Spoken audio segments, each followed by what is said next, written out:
ಮಾಜಿ ಸಚಿವ ಡಾಕ್ಟರ್ ಸುಧಾಕರ್ ವಿರುದ್ಧ ಎಫ್ಐಆರ್. ಚಿಕ್ಕಬಳ್ಳಾಪುರದ ಸುಧಾಕರ್ ಮೇಲೆ 52 ಕೇಸ್. ಸೇಡು ತೀರಿಸಿಕೊಳ್ಳೋದಕ್ಕೆ ರೆಡಿಯಾಗಿದ್ದಾರಾ ಪ್ರದೀಪ್ ಈಶ್ವರ್? ಇಂಥ ಒಂದು ಚರ್ಚೆ ಈಗ ನಡೀತಾ ಇದೆ ಜಿಲ್ಲೆಯಲ್ಲೂ ಕೂಡ. ಯಾಕಂದ್ರೆ ಕಳೆದ ವಿಧಾನಸಭೆ ಚುನಾವಣೆಯಲ್ಲಿ ಡಾಕ್ಟರ್ ಸುಧಾಕರ್ ಅವರಿಗೆ ಸೋಲಿನ ರುಚಿ ತೋರಿಸಿದಂತ ಪ್ರದೀಪ್ ಈಶ್ವರ್ ಇದೀಗ ಲೋಕಸಭೆ ಚುನಾವಣೆಯಲ್ಲೂ ಕೂಡ ಡಾಕ್ಟರ್ ಸುಧಾಕರ್ಗೆ ಸೋಲಿನ ರುಚಿಯನ್ನು ತೋರಿಸೋದಕ್ಕೆ ರೆಡಿ ಆಗ್ತಿದ್ದಾರಂತೆ. ಎಲೆಕ್ಷನ್ ಮುಗಿತಾ ಇದ್ದಂತೆ ಸುಧಾಕರ್ಗೆ ಕಂಟಕ. ಕಾಂಗ್ರೆಸ್ ಪಾಳೆಯಿಂದ ಬಿಜೆಪಿ ಅಭ್ಯರ್ಥಿಗೆ ಗೆಡ್ಡ. ಸುಧಾಕರ್ ಗೋಲ್ಮಾಲ್ ವಿಚಾರ ಮತ್ತೆ ಮುನ್ನೆಲೆಗೆ ಬರುತ್ತಾ? 2200 ಕೋಟಿ ಹಗರಣಕ್ಕೆ ಮರುಜೀವ. ಈ ಬಾರಿಯೂ ಸುಧಾಕರ್ಗೆ ಸೋಲಿನ ರುಚಿ ತೋರಿಸ್ತಾರಾ Pradeep Eshwar? Pradeep Eshwar warning siren, Sudhakar nervous. ಚುನಾವಣೆ ಮುಗಿದ ಕೂಡಲೇ ಲಾಕ್ ಆಗ್ತಾರಾ ಡಾಕ್ಟರ್ ಸುಧಾಕರ್?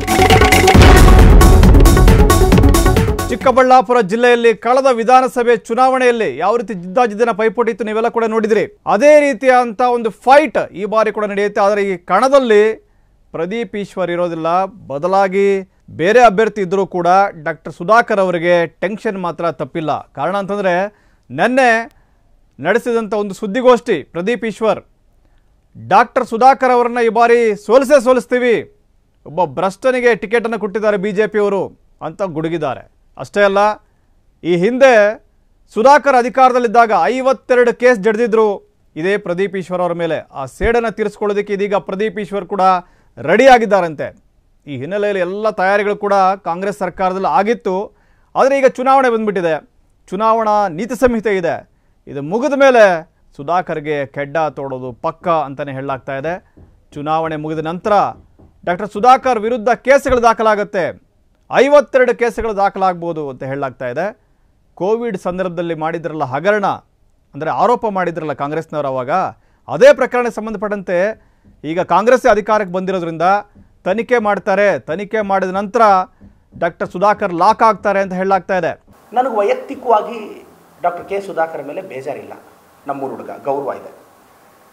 ಆದರೆ ಇಂಥ ಡಿಸ್ಟ್ರಕ್ಟಿವ್ ಪೊಲಿಟಿಕಲ್ ಐಡಿಯಾಲಜಿ ಇರೋ ವ್ಯಕ್ತಿ ಬೈ ಮಿಸ್ಟೇಕ್ ಪಾರ್ಲಿಮೆಂಟ್ಗೆ ಹೋದರೆ ಹೋಗೋಕ್ಕಂತೂ ಬಿಡಲ್ಲ.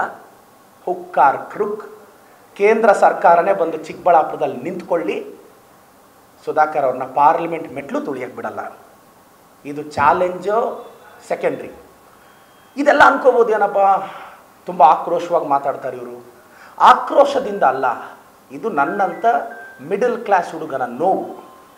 ಕಳೆದ 5 ವರ್ಷದ ಹಿಂದೆ ಇವರ ಭ್ರಷ್ಟಾಚಾರದ ಬಗ್ಗೆ ನಾನು ಪ್ರಶ್ನೆ ಕೇಳಿದಾಗ, ಡೆಮೋಕ್ರಸಿಯಲ್ಲಿ ಪ್ರಶ್ನೆ ಕೇಳೋನ್ನ ಈಗ ನಮ್ಮನ್ನು ಸೋಷಿಯಲ್ ಮೀಡಿಯಾದಲ್ಲಿ ಬಾಯಿಗೆ ಬಂದಂಗೆ ಬೈತಾರೆ, ಕೆಟ್ಟದಾಗ ಟ್ರಾಲ್ ಮಾಡ್ತಾರೆ. ನಾವೇನೋ ಕೇಸ್ ಹಾಕ್ಸ್ಬಿಟ್ಟಿದ್ದೀವ, ನಾವೇನೋ ಅವ್ರನ್ನ ಅರೆಸ್ಟ್ ಮಾಡಿಸ್ಬಿಟ್ಟಿದ್ದೀವ?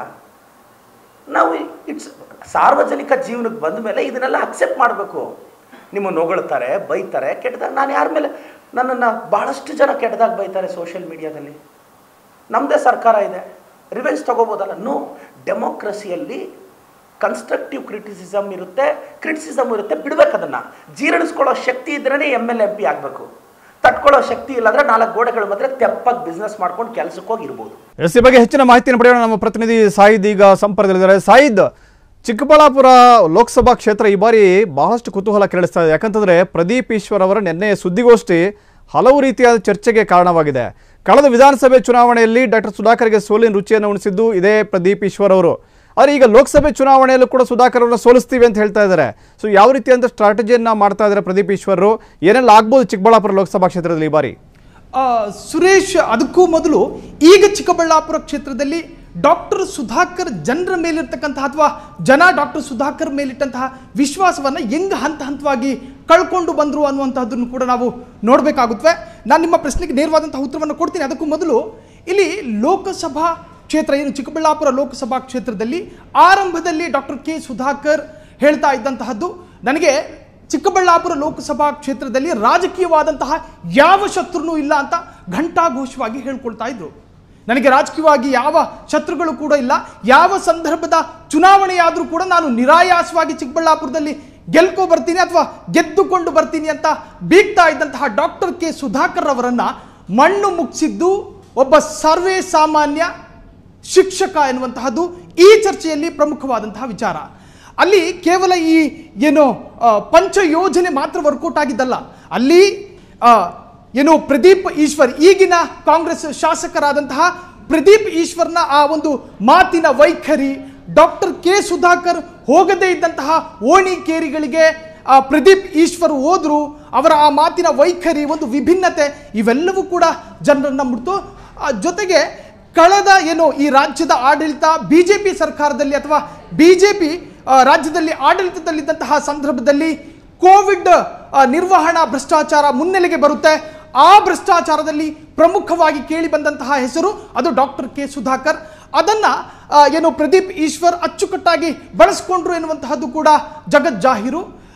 ಇನ್ನು ಒಬ್ಬ ಸಾಮಾನ್ಯ ಶಿಕ್ಷಕನ ವಿರುದ್ಧ ಹೀನಾಯವಾಗಿ ಸೋತಂತಹ ಡಾಕ್ಟರ್ ಸುಧಾಕರ್ ಅಲ್ಲಿಂದ ಪ್ರದೀಪ್ ಈಶ್ವರ್ ವಿರುದ್ಧ ಕತ್ತಿ ಮಸಿಯೋದಕ್ಕೆ ಶುರು ಮಾಡ್ತಾರೆ.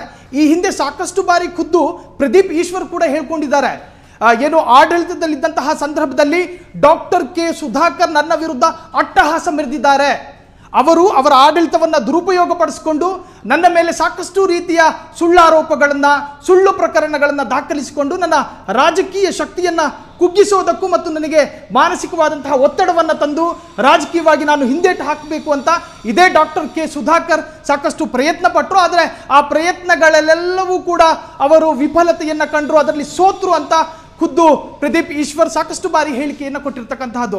ಇನ್ನು ಅವರ ಮೇಲಿರ್ತಕ್ಕಂತಹ 2200 ಕೋಟಿಯ ಹಗರಣವೂ ಕೂಡ ಜನರನ್ನು ಬಹಳಷ್ಟು ಈಸಿಯಾಗಿ ಮುಟ್ಟಿರ್ತಕ್ಕಂಥದ್ದು. ಯಾಕಂತ ಹೇಳಿದ್ರೆ ಕೋವಿಡ್ ಅನ್ನುವಂತಹದ್ದು ಇಲ್ಲಿದ್ದಂತಹ ಮನುಷ್ಯ ಮಕ್ಕಳು ಅದರ ಸಂಕಟವನ್ನು ಅನುಭವಿಸಿದಂತಹ ಆ ಸಂದರ್ಭದಲ್ಲೂ ಕೂಡ ಜನರ ರಕ್ತವನ್ನು ಹೀರಿದ್ರ ಸುಧಾಕರ್ ಎನ್ನುವಂತಹದ್ದು ಜನರ ತಲೆಯಲ್ಲಿ ಕೂತ್ಕೋಗ್ಬಿಡ್ತು. ಆ ಟೈಮಲ್ಲಿ ಪ್ರದೀಪ್ ಈಶ್ವರ್ ಅದನ್ನು ಕೂಡ ಬಳಸ್ಕೊಂಡ್ರು, ಜನರನ್ನ ಈಸಿಯಾಗಿ ಮಾತನಾಡಿಸೋದಕ್ಕೆ ಶುರು ಮಾಡಿದ್ರು. ಸುಧಾಕರ್ ಹೋಗದೇ ಇದ್ದಂತಹ ಸ್ಥಳದಲ್ಲಿಯೂ ಕೂಡ ಪ್ರದೀಪ್ ಈಶ್ವರ್ ಹೋದ್ರು. ಈ ಬಾರಿಯೂ ಕೂಡ ಅದೇ ತಂತ್ರವು ಇಲ್ಲಿ ಪುನರಾವರ್ತನೆ ಆಗೋದ್ರಲ್ಲಿ ಸಂಶಯಗಳಿಲ್ಲ. ಇನ್ನು ಈ ಹಿಂದೆ ಈಗಿನ ಏನು ಆರೋಗ್ಯ ಸಚಿವರಾಗಿದ್ದಂತಹ ದಿನೇಶ್ ಗುಂಡೂರಾವ್ ಆ ಕೋವಿಡ್ ಹಗರಣವನ್ನು ನಾವು ಮುನ್ನೆಲೆಗೆ ತರ್ತೀವಿ, ಆ ಭ್ರಷ್ಟಾಚಾರದಲ್ಲಿ ಯಾರೆಲ್ಲ ಭಾಗಿಯಾಗಿದ್ದಾರೋ ಅವರಿಗೆಲ್ಲರಿಗೂ ಅವರ ವಿರುದ್ಧ ಕ್ರಮವನ್ನು ಕೈಗೊಳ್ತೀವಿ, ಈಗ ನಾವು ಚುನಾವಣೆಯ ಜಂಜಾಟದಲ್ಲಿ ಇರೋದ್ರಿಂದಾಗಿ ನಾವು ಚುನಾವಣೆ ಮುಗಿದ ತಕ್ಷಣ ಡಾಕ್ಟರ್ ಕೆ ಸುಧಾಕರ್ ವಿರುದ್ಧ ಮತ್ತೆ ಪ್ರದೀಪ್ ಈಶ್ವರ್ ಕೌಂಟರ್ FIR ಅನ್ನು ಕೊಡ್ತಾರಾ ಎನ್ನುವಂತಹದ್ದು. ಸುರೇಶ್, ನೀವು ಹೇಳ್ತಾ ಇದ್ರಿ ಅಂದ್ರೆ 53 ಪ್ರಕರಣಗಳು ಅಂತ ಹೇಳಿ, ಪದೇ ಪದೇ ಪ್ರದೀಪ್ ಈಶ್ವರ್ ಅದನ್ನ ನೆನಪು ಮಾಡ್ಕೊಳ್ತಾ ಇದ್ದಾರೆ. ಏನಂತ ಹೇಳಿದ್ರೆ 53 ಪ್ರಕರಣಗಳನ್ನ ಸುಳ್ಳಾರೋಪಗಳನ್ನ ನನ್ನ ಮೇಲೆ ಹೊರಚಿದ್ದಾರೆ, ನಾನು ಬಿಡೋದಿಲ್ಲ, ನಾನು ಸುಧಾಕರ್ ವಿರುದ್ಧ ಕೆಡ್ಡ ತೋಡ್ತಾ ಇದ್ದೀನಿ ಅನ್ನುವಂತಹದನ್ನ ಪರೋಕ್ಷವಾಗಿ ತೋರಿಸಿಕೊಡುವಂತಹ ಪ್ರಯತ್ನಗಳು ಕೂಡ ಕೇವಲ ಪ್ರದೀಪ್ ಈಶ್ವರ್ ಮಾತ್ರ ಅಲ್ಲ, ಕಾಂಗ್ರೆಸ್ನ ಸಾಕಷ್ಟು ನಾಯಕರು ಅವರ ಹೇಳಿಕೆಗಳಲ್ಲಿ ಪರೋಕ್ಷವಾಗಿ ತಿಳಿಸ್ಕೊಡ್ತಾ ಇದ್ದಾರೆ. ಇನ್ನು ಏನು ಬಿಜೆಪಿ ಅಭ್ಯರ್ಥಿಯ ಪಟ್ಟಿ ಬಿಡುಗಡೆಯ ಸಂದರ್ಭದಲ್ಲಿ ಅಧಿಕೃತವಾಗಿ ಡಾಕ್ಟರ್ ಕೆ ಸುಧಾಕರ್ ಹೆಸರನ್ನ ಹೇಳುತ್ತೆ. ಅದಾದ ಬಳಿಕ ಪ್ರದೀಪ್ ಈಶ್ವರ್ ಕೆಂಡಾಮಂಡಲರಾಗ್ತಾರೆ. ಈ ಚಿಕ್ಕಬಳ್ಳಾಪುರ ಕ್ಷೇತ್ರದಲ್ಲಿ ಡಾಕ್ಟರ್ ಕೆ ಸುಧಾಕರ್ ಎನ್ನುವಂತಹ ಭ್ರಷ್ಟ ಅಭ್ಯರ್ಥಿಯಾಗಿ ಬರೋದಕ್ಕೆ ಸಾಧ್ಯ ಇಲ್ಲ. ಪವಿತ್ರ ಸ್ಥಳವಾದಂತಹ ಪಾರ್ಲಿಮೆಂಟ್ ಒಳಗೆ ಇಂತಹ ಭ್ರಷ್ಟ ಹೋಗೋದಕ್ಕೆ ಅನರ್ಹ ಅನ್ನುವಂತಹ ರೀತಿಯಲ್ಲಿ ಏನು ಆಕ್ರೋಶವನ್ನು ವ್ಯಕ್ತಪಡಿಸಿದ್ರು. ಇನ್ನು ಕೇಂದ್ರದ ಎಲ್ಲ ಮಂತ್ರಿಮಂಡಲ ಅಥವಾ ಕೇಂದ್ರದ ಎಲ್ಲ ಮಂತ್ರಿಮಂಡಲ ಚಿಕ್ಕಬಳ್ಳಾಪುರ ಕ್ಷೇತ್ರದಲ್ಲಿ ಬೀಡು ಬಿಟ್ಟರು ಕೂಡ ಇಲ್ಲಿ ಸುಧಾಕರ್ ಗೆಲ್ಲೋದಿಲ್ಲ. ಒಂದು ವೇಳೆ ಸುಧಾಕರ್ ಗೆದ್ದು ಪಾರ್ಲಿಮೆಂಟ್ಗೆ ಹೋದ್ರೆ ಈ ಬಿಜೆಪಿಯ ರಾಜ್ಯಾಧ್ಯಕ್ಷ ಆಗಿರಲಿ ಅಥವಾ ವಿರೋಧ ಪಕ್ಷ ನಾಯಕರಾಗಿರಲಿ ಅವರ ಸ್ಥಿತಿ ಎಲ್ಲೋ ಹೋಗಿಬಿಡುತ್ತೆ. ಈ ರೀತಿಯ ಏನು ಬಣ್ಣಿಸುವಂತಹದ್ದು ಕೂಡ ಈ ಹಿಂದೆ ಏನೋ ಪ್ರದೀಪ್ ಈಶ್ವರ್ ಅವರ ಹೇಳಿಕೆಯಲ್ಲಿ ನಾವು ನೋಡಿರ್ತಕ್ಕಂತಹದ್ದು. ಇನ್ನು ಅವರ ಮೇಲಿರ್ತಕ್ಕಂತಹ 2200 ಕೋಟಿ ಕೋವಿಡ್ ನಿರ್ವಹಣಾ ಭ್ರಷ್ಟಾಚಾರ ಪ್ರಕರಣಕ್ಕೆ ಸಂಬಂಧಪಟ್ಟ ಹಾಗೆಯೂ ಕೂಡ ಸಾಕಷ್ಟು ಕಾಂಗ್ರೆಸ್ ನಾಯಕರು ಚರ್ಚೆ ಮಾಡಿದ್ರು. ಇನ್ನು ಬಿಟ್ಕಾಯಿನ್ ಹಗರಣದಲ್ಲಿಯೂ ಕೂಡ ಡಾಕ್ಟರ್ ಕೆ ಸುಧಾಕರ್ ಹೆಸರು ಕೇಳಿಬಂತು. ಆ ಸಂದರ್ಭದಲ್ಲಿಯೂ ಏನು ಪ್ರದೀಪ್ ಈಶ್ವರ್ ಅವರ ವಿರುದ್ಧ ಆಕ್ರೋಶವನ್ನು ವ್ಯಕ್ತಪಡಿಸಿದ್ರು.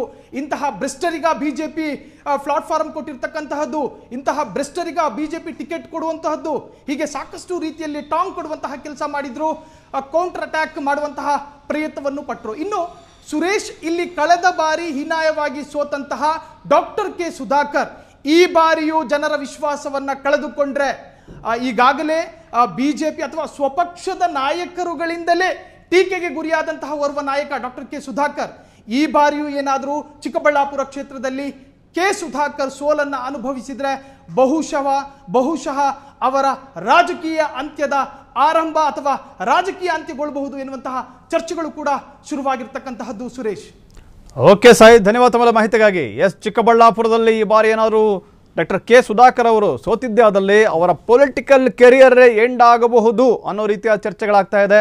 ಕಾದ್ ನೋಡೋಣ, ಪ್ರದೀಪ್ ಈಶ್ವರ್ ಅವರ ತಂತ್ರಗಾರಿಕೆ ಫಲಿಸುತ್ತಾ ಅಥವಾ ಡಾಕ್ಟರ್ ಕೆ ಸುಧಾಕರ್ ಅವರ ತಂತ್ರಗಾರಿಕೆ ಯಶಸ್ವಿ ಆಗುತ್ತಾ? ಸುಧಾಕರ್ ಗೆದ್ದು ಬರ್ತಾರಾ ಅಥವಾ ಸೋತು ಸುಣ್ಣವಾಗಿ ಮತ್ತೊಮ್ಮೆ ಏನು ರಾಜ್ಯದಲ್ಲಿ ಕಾಂಗ್ರೆಸ್ ಸರ್ಕಾರ ಇದೆ, ಕಾಂಗ್ರೆಸ್ ಸರ್ಕಾರ ಮಾಡುವುದು ತನಿಖೆಯಲ್ಲಿ ಸಿಲುಕಿ ಅರೆಸ್ಟ್ ಕೂಡ ಆಗ್ತಾರಾ? ಈ ಪ್ರಶ್ನೆಗಳೆಲ್ಲ ಕೂಡ ಕಾಲವೇ ಉತ್ತರ ಕೊಡಲಿದೆ.